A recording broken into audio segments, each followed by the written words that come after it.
بسم الله الرحمن الرحيم، والصلاة والسلام على أشرف المرسلين سيدنا محمد، طب القلوب ودوائها وعافية الأبدان وشفائها ونور الأبصار وضيائها، صلى الله عليه وعلى آله وصحبه وسلم. ثم أما بعد، حلقة جديدة من حلقات وجهة نظر على قناة وائل سيف النصر. وطبعا أنا عايز أقول وجهة نظري في موضوع المدير الفني لمنتخب المغرب وليد الركراكي، اللي طلع وقال قبل ما يلعب مباراة جنوب أفريقيا الأخيرة اللي اتغلب فيها 2-0: أنا ما يهمنيش العرب ومش بلعب باسم العرب، أنا بلعب باسم المغرب فقط.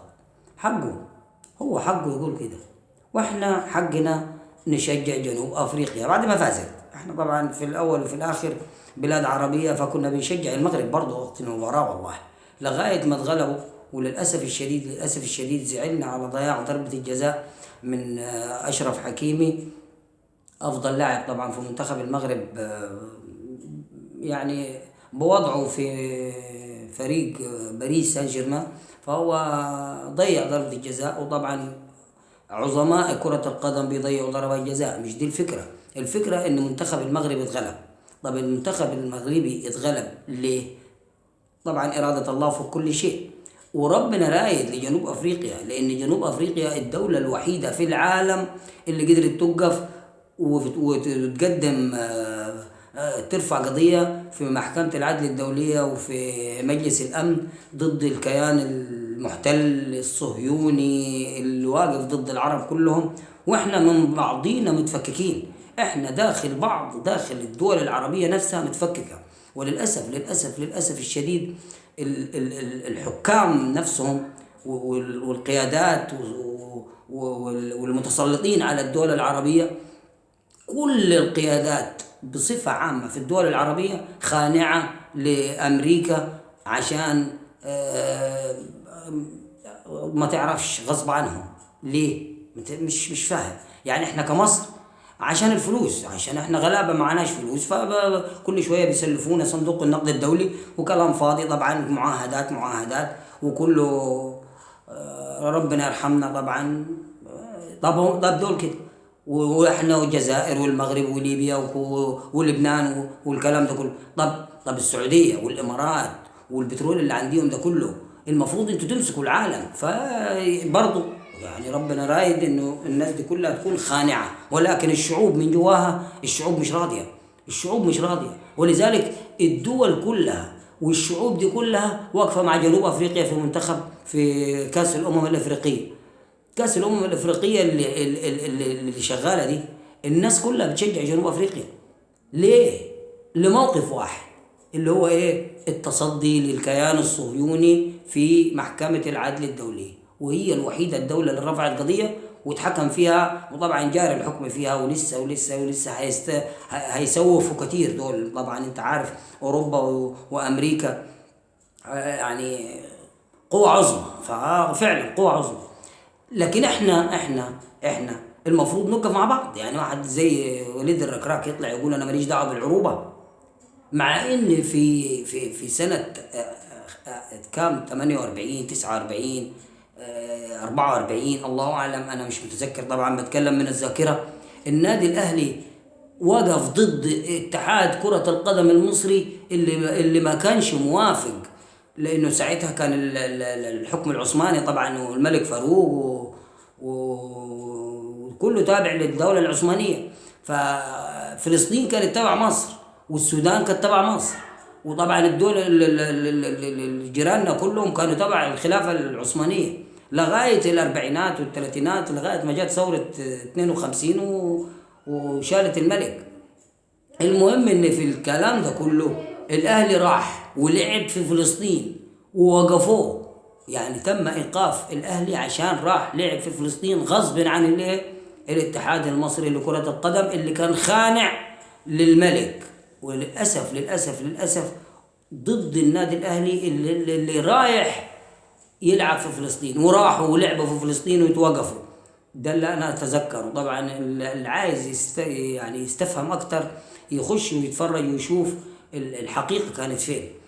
طبعا في ناس كتير أعلم مننا بالكلام ده، اللي بيدرسوا بيبحثوا في تاريخ الفرق العربية وتاريخ الأندية الوطنية. هو ده بقى نادي الوطنية. يبقى أنت تقول على نادي زي النادي الأهلي نادي الوطنية. هو ده نادي الوطنية اللي تأسس أصلا على الوطنية ضد الإنجليز في 1907. من 1905 بدأوا ضد الإنجليز عشان يلعبوا ويفوزوا على الإنجليز، وعشان يوقفوا إيد واحدة، لأن الطلبة المصريين هم اللي عملوا وأسسوا وجات لهم فكرة النادي الأهلي. واسمه لطفي باشا، اسمه عمر لطفي باشا، واللي معاه بقى طلعت حرب والناس القديمة دي. طبعا تأسيس النادي الأهلي فهو أصلا متأسس على الوطنية. ولذلك لما في سنة حاجة و40 راحوا لعبوا في فلسطين، راحوا وغصب عن اتحاد الكورة، والاتحاد الكورة وقفهم. نفس الكلام اللي بيحصل دلوقتي. وطبعا بعد كده يعني في النص حيدر باشا وعبد الحكيم عامر والناس دي كلها كانت رؤساء اتحاد الكورة. يعني عبد الحكيم عامر ده كان رئيس اتحاد الكورة وهو وزير الدفاع، ويقال انه كان بيحبس اللعيبه عشان ما يروحوش النادي الاهلي وبعد كده يوديهم للزمالك. ومن يومه بيقيدوا اللاعبين ضد النادي الاهلي لصالح نادي الزمالك. يعني لما نجي نتكلم على وليد الركراكي نقارنه بمين؟ نقارنه بالنادي الاهلي اللي راح لعب في فلسطين غصب عن الدوله وغصب عن الحكم الملكي ايام الملكيه.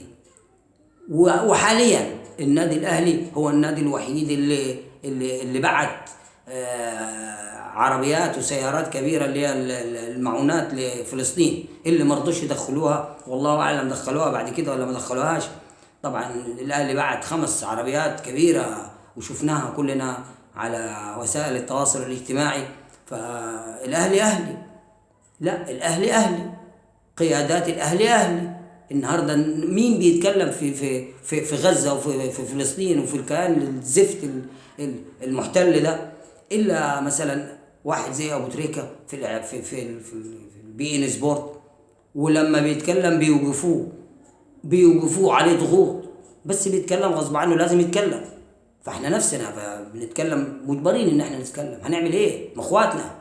يعني غزه دي كانت تبع مصر كانت تحكم. يعني الدولة المصرية كانت امتدادها لغاية حدود غزة بعد رفح وبعد الجزء بتاع غزة ده كله، وحتى فلسطين نفسها وبلاد الشام.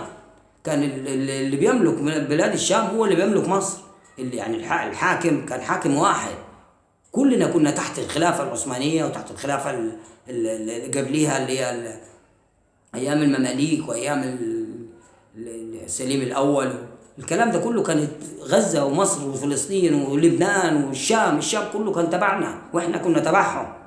فاحنا اصلا المفروض أسرة واحدة. للأسف الشديد التفكك الأسري. ولذلك هو التفكك الأسري حتى في الأسرة الواحدة بتلقى دلوقتي في الزمن اللي احنا فيه في تفكك أسري، مش زي من 30-40 سنة لما كنا احنا صغيرين. وطبعا اللي قبلينا كانوا بيحكوا لنا لا، كان في ارتباط أسري.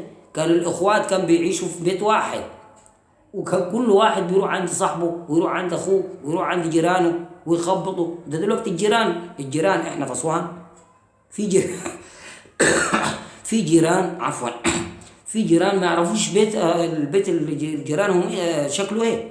البيت مقفول، وده بيخش ويطلع وخلاص بيشوفوا بعض في الشارع. لكن زمان كان الناس بتخش عند بعض وتروح عند بعض وتسأل على بعض واصحاب بعض ويتخانقوا مع بعض ويصطلحوا مع بعض، وكان في حياة. دلوقتي ما فيش حياة، كل واحد في حاله. فهو زمن ده زمن، هو ده الزمن زمن نهاية الكون، نهاية الحياة. وعشان كده بقول لك الزم بيتك. خلاص انت هتلزم بيتك، هتعمل ايه؟ لكن طبعا الحمد لله ان احنا برضو لحقنا جزء من الزمن الجميل، وليكن مثلا 20 سنة عشناهم في ظل الترابط الأسري. دلوقتي تفكك أسري على المستوى الصغير في الأسرة الواحدة، وعلى المستوى الكبير في الدولة الواحدة، وعلى المستوى الأعم والأكبر على المستوى الوطن العربي كله. الوطن العربي كله مفكك. كلمة واحدة، الوطن العربي كله مفكك. وإيه اللي مفكك الوطن العربي؟ الاحتلال الصهيوني والقيادات اللي مطبعة مع الكيان الصهيوني، ومطبعة طبعا غصب عنها بأوامر عليا من أمريكا والكونغرس الأمريكي والبنتاغون طبعا الناس دي هي اللي متحكمة في العالم كله. والدولار ارتفع، الدولار نزل، والدولار مبهدل الناس. فربنا يرحمنا، ربنا يرحمنا، ربنا يرحمنا. احنا مش هنقول غير كلمتين: اللهم اهدنا، اللهم اهدنا، اللهم اهدنا، اللهم ارحمنا من فوق 7 سماوات، اللهم اغفر لنا، اللهم اغفر لنا، اللهم ارحمنا يا رب العالمين، اللهم انقذنا من هذه الفتن، اللهم انقذنا من هذه الفتن اللي في ذات بيننا، الفتن اللي داخله وسطينا فينا احنا نفسنا. يعني ربنا يرحمنا، الرحمة من عند الله. ندعو من الله أن يرحم الأمة الإسلامية جمعاء. سبحانك اللهم وبحمدك، أشهد أن لا إله إلا أنت، أستغفرك وأتوب إليك. والسلام عليكم ورحمة الله وبركاته. السلام عليكم.